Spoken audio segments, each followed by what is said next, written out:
ஏதேதோ பயங்கரமான துர்க்கனவுகள் தோன்றி தூக்கத்தை கெடுத்துச்சு. புறப்படு போலாம், பொழுது விடியறதுக்குள்ள இந்த கோட்டையை கடந்து போயிடணும். உன்னோட கண்களை கட்டி இந்த இடத்துல இருந்து அழைச்சிட்டு போக வேண்டியிருந்தா? பரஞ்சோதியோட நெஞ்சு படக்குன்னு அடிச்சிருச்சு. படகுல ஏறினாங்க. படகு நகர்ந்துச்சு. பரஞ்சோதி தரையில் படுத்த உடனே தூங்கிட்டான். இருந்தாலும் அவன் நல்ல தூக்கம் தூங்குனான்னு சொல்லறதுக்கு இல்லை.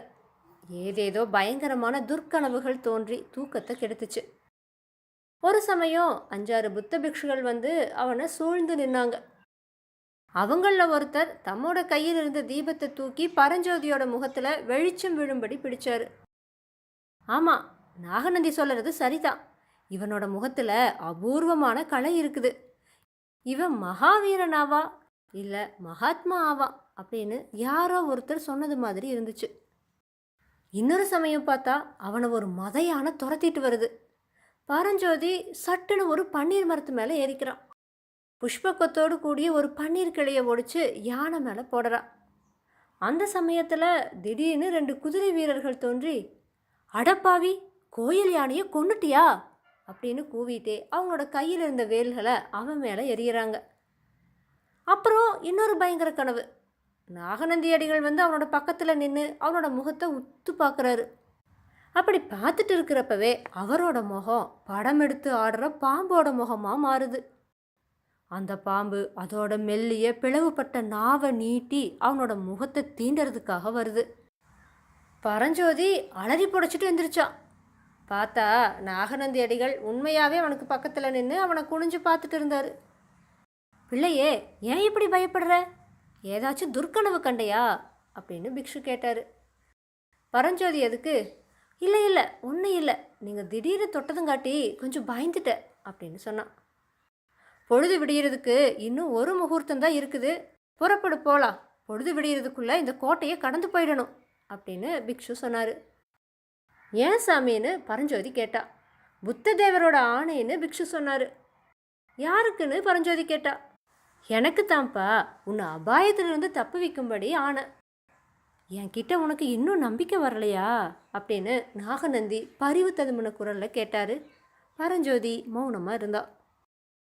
போகட்டும், இன்னும் ஒரே ஒரு மூர்த்த காலம், இரவு கழிஞ்சு பொழுது விடிகிற வரைக்கும் நான் சொல்கிறத கேளு.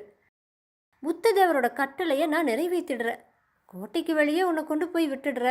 அப்புறம் உன் இஷ்டம் போல செய் அப்படின்னு பிக்ஷு சொன்னார். கனிந்த குரலில் சொன்ன இந்த வேண்டுகோளை பரஞ்சோதியினால் மறுக்க முடியலை. ஆகட்டும் அடிகளே அப்படின்னு பரஞ்சோதி சொன்னான். அப்படின்னா இன்னும் ஒரு முகூர்த்த காலம் என்கிட்ட நம்பிக்கை வச்சு நான் சொன்னபடி கேட்ப இல்லையான்னு பிக்ஷு கேட்டார். கேட்குறேன்னு பரஞ்சோதி சொன்னான். உன்னோட கண்களை கட்டி இந்த இடத்துல இருந்து அழைச்சிட்டு போக வேண்டியிருந்தா அப்படின்னு பிக்ஷு கேட்டார். பரஞ்சோதி ஒரு நிமிஷம் திகச்சு நின்றுட்டு, எப்படினாலும் சரி சாமி அப்படின்னு சொல்லிட்டான்.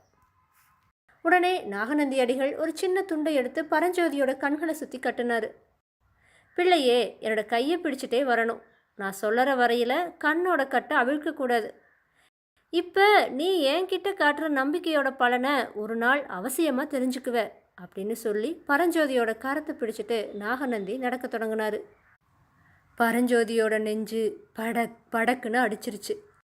இருந்தாலும் அவன் மனசை திடப்படுத்திட்டு பிக்ஷுவை பின்பற்றி நடந்தான். முதல்ல புத்த விகாரத்தோட வாசல் வழியாக வெளியேறுவது மாதிரி பரஞ்சோதிக்கு தோணுச்சு. அதுக்கப்புறமா வீதியோடு நடந்து போவதா தோணுச்சு. பன்னீர் புஷ்பங்களோட வாசனையிலிருந்து அன்னைக்கு முன்னிரவில் மேல் மாடத்திலிருந்து வீதியில் இறங்கின இடமா இருக்கலான்னு அவன் யூகிச்சிட்டான். இன்னும் கொஞ்சம் தூரம் நடந்ததுக்கப்புறமா போகிற திசையே மாறுச்சு. கொஞ்ச நேரத்துக்கெல்லாம் மறுபடியும் பன்னீர் பூவோட நறுமணம். வந்த வழியாகவே திரும்பி போகிறோமா என்ன? இந்த பொல்லாத பிக்ஷு எனக்கு வழி அடையாளம் தெரியாமல் இருக்கிறதுக்காக இப்படியெல்லாம் இழுத்தடிக்கிறார் போல அப்படின்னு பரஞ்சோதி நினச்சிக்கிட்டான். மறுபடியும் ஒரு கட்டடத்துக்குள்ளே போகிறது மாதிரி இருந்துச்சு. அகில் புகையோட மனத்திலிருந்து இது ராஜவிகாரம்தான் அப்படின்னு பரஞ்சோதி தீர்மானித்தான். அதுக்கப்புறமா கொஞ்ச நேரம் இருளடைஞ்ச குகைகள் வழியாக சுற்றி சுற்றி வரது மாதிரி தோணுச்சு. கண்ணை கட்டி இருந்ததால் வெகு நேரம் முடிவே இல்லாமல் நடந்துட்டு இருக்கிறதாகத்தான் அவனுக்கு தோணுச்சு. அடிகளே, இன்னும் எத்தனை நேரம் இப்படி கண்கட்டு வித்தை செய்யணும் அப்படின்னு பரஞ்சோதி கேட்டா.